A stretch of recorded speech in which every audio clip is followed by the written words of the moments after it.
जान चुके हैं। अहम खबर दें आपको, सिंध सीड कॉर्पोरेशन में करोड़ों रुपए की करप्शन ऑडिटर जनरल ने रिपोर्ट सिंध असेंबली में जमा करा दी। फॉर्म मैनेजर ने 1 करोड़ 44 लाख मालियत की 2000 मन से जायद कपास चोरी करके मार्केट में बेच दी। सिंध सीड कॉर्पोरेशन के आला अफसरान ने फॉर्म मैनेजर के खिलाफ कोई एक्शन नहीं लिया।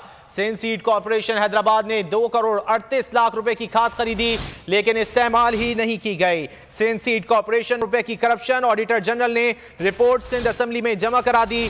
फॉर्म मैनेजर ने 1 करोड़ 44 लाख मालियत की 2000 मन से जायद कपास चोरी करके मार्केट में बेच दी। सिंध सीड कॉर्पोरेशन के आला अफसरान ने फॉर्म मैनेजर के खिलाफ कोई एक्शन नहीं लिया। सिंध सीड कॉर्पोरेशन हैदराबाद ने 2 करोड़ 38 लाख रुपए की खाद खरीदी, लेकिन इस्तेमाल ही नहीं की गई। सिंध सीड कॉर्पोरेशन में करोड़ों रुपए की करप्शन का इंकिशाफ हुआ है। एक और आम खबर दें आपको, डिचकोट में डकैती की वारदातें मामूल बन गई।